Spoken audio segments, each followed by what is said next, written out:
5월 17일 토요일 새벽 예배 본문의 말씀은 이사야 5장 8절에서 17절까지 말씀입니다.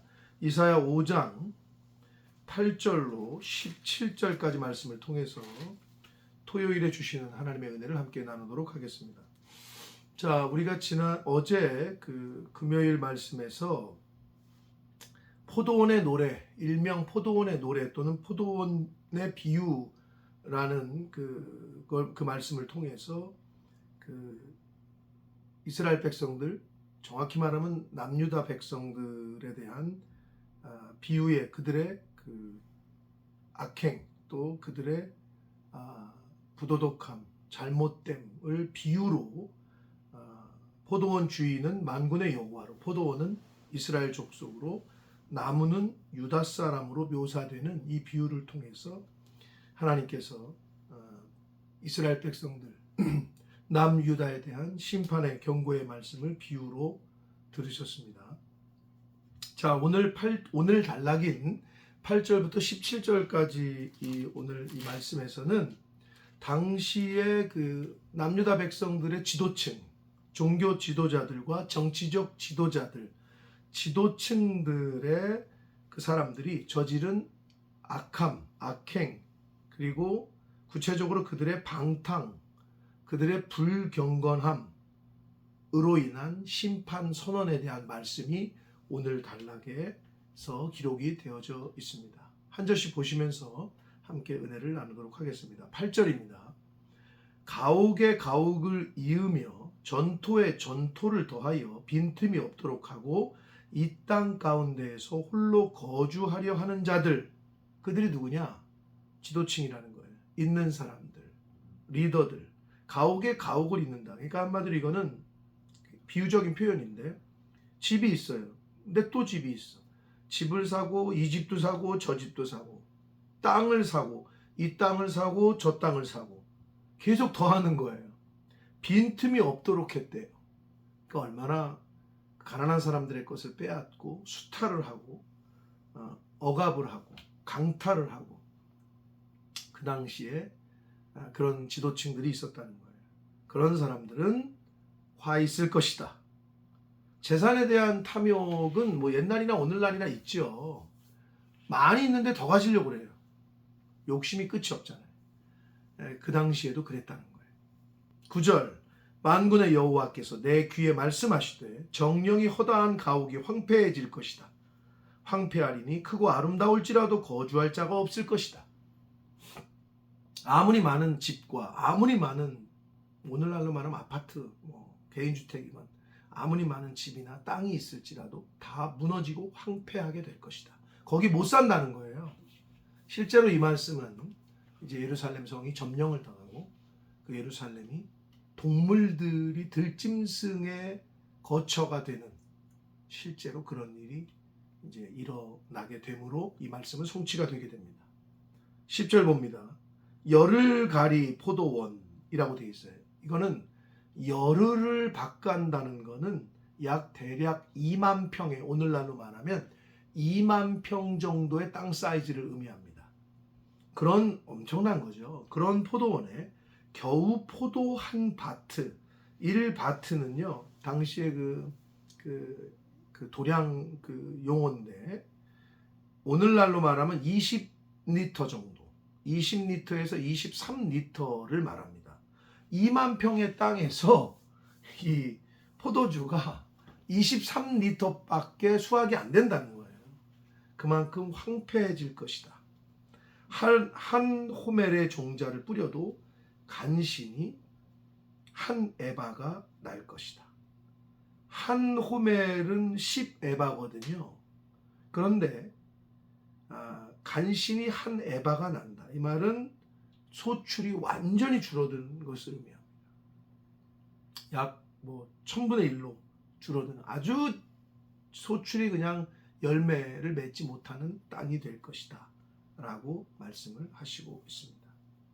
11절, 아침에 일찍이 일어나 독주를 마시며 밤이 깊도록 포도주에 취하는 자들, 그냥 방탕하는 거죠. 지도층 인사들의 방탕, 돈이 많으니까, 할 게 없으니까 술이나 먹고 노는 거죠. 오늘날도 뭐 이런 사람들이 있긴 하죠. 그러한 방탕과 불경건으로 인한 심판의 말씀이 이제 그 11절 이하에 기록이 되는데, 맨날 술이나 먹고 노세 하는 사람들 화 있을 것이다. 술 취함과 방탕함. 에베소서 5장 18절에는 너희는 술 취하지 말라. 오직 성령의 충만함을 입으라. 술 취한 것, 방탕함, 술 취하는 것과 성령에 취하는 것, 성령 충만을 비교를 해서 말씀을 하셨습니다. 근데 이들은 성령 충만이 아니라 술에 충만했다는 거예요. 술 취하고 방탕하고. 12절 그들이 연회에는 수금과 비파와 소고와 피리와 포도주를 갖추었어도 여호와께서 행하시는 일에 관심을 두지 아니하며 그의 손으로 하신 일을 보지 아니한다. 그러니까 자기들 놀 때는 온갖 음주, 가무, 뭐 풍악을 울리고 다 악기 동원하고 이러고 노는데, 하나님께 예배할 때라든지 하나님이 기뻐하시는 일, 하나님이 행하시는 일에 관심을 두지 않고 하나님이 하시는 일은 보려고도 하지 않았다는 거예요. 그 당시에 남유다의 지도층들, 리더들, 종교 지도자들이 그렇게 했다는 거예요. 그러니 하나님이 심판을 안 내리실래야 안 내리실 수 없었습니다. 그러므로 13절 내 백성이 무지함으로 말미암아 사로잡힐 것이요. 여기서의 무지함은 무슨 세상에서 말하는 공부를 못한 거 이런 건 아니고요. 영적인 무지함. 영적인 무지함의 첫 번째가 뭐냐? 하나님을 모르는 거예요. 또한 하나님의 말씀을 인정하지 않고 불순종하는 거. 이게 영적인 무지의 첫 번째입니다. 그래서 그 영적인 무지함으로 불순종함으로 말미암아 사로잡힐 것이다. 그렇게 되죠. 바벨론에 그리고 아수르의 이스라엘은 이제 멸망당하게 됩니다. 많은 사람이 포로로 끌려가게 됩니다. 그들의 귀한 자는 굶주릴 것이요. 돈 많은 사람들, 그리고 높은 귀하다고 하는 사람들, 귀한 집, 그 딸이다 뭐 이런 표현 하잖아요. 그러니까 귀한 높은 사람들 굶주릴 것이고 무리는 목마르게 될 것이다. 하나님의 심판을 이렇게 비유적으로 말씀을 해 주시고 있습니다. 14절 그러므로 수올은 일명 죽은 자들의 세계를 의미합니다. 뭐 이퀄 지옥이라고 보셔도 되는데 구약에서는 60몇 번이 넘게 사용되는 단어거든요. 그래서 이 수올은 이퀄 이 죽음과 동의어로 쓰여요. 죽음이라는 말과. 그래서 그러므로 수올이 또는 지옥이 욕심을 크게 내요. 한량없이 그 입을 벌린다. 한마디로 이렇게 불순종하고 하나님 말씀에 불순종하고 불경건하고 방탕했던 사람들은 지옥이 입을 크게 열린다는 거예요. 다 멸망당한다는 거예요. 그들의 호화로움과 그들의 많은 무리와 그들의 떠는 것과 그 중에서 즐거워하는 자가 다 거기에 빠질 것이다. 라고 경고의 말씀을 하십니다. 15절 여느 사람, 여기서의 여느 사람은 그 원어적으로는 아담을 말합니다. 그러니까 평범한 사람을 의미해요. 평범한 사람은 구풀이고 존귀한 자는 낮아지고, 존귀한 자는 그 유다의 지도층을 의미합니다. 낮아진다는 거예요. 높은 사람들이 낮아진다는 거예요.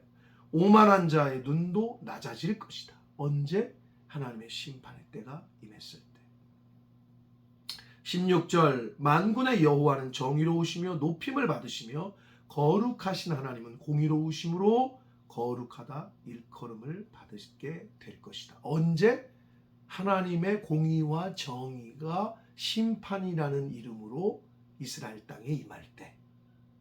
그래서 그 유다의 왕인 그 르호보암 통치 때에, 르호보암 왕 때에 그 유다 사람들이 교만해져요. 그래서 하나님을 떠나고 버리고. 그래서 당시에 하나님이 애굽의 왕이었던 시삭을 갑자기 일으키셔서 유다와 예루살렘을 공격하게 하셔요. 그때에 선지자 중에 한 사람인 스마야가 그들에게 너희들이 지금 이런 고난을 왜 당하느냐라를 설명을 해줘요. 근데 그때 유다의 방백들과 르호보암 왕이 뭐라고 얘기하냐면 하나님 우리 잘못했어요. 살려주세요. 이런 고백도 하지만 그 역대하 12장에 보면 여호와는 의로우시도다. 이렇게 고백을 하는 장면이 나와요. 지금 무슨 말이냐? 하나님 말씀에 불순종해서 하나님의 징계를 받는 것은 의롭다는 거예요. 하나님이 공의로우시다는 거예요. 하나님이 의로우시다는 거예요. 똑같은 내용이에요.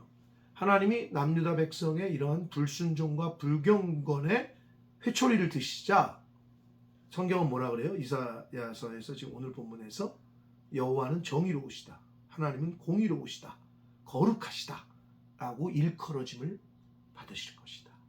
라고 말씀을 하시고 있습니다.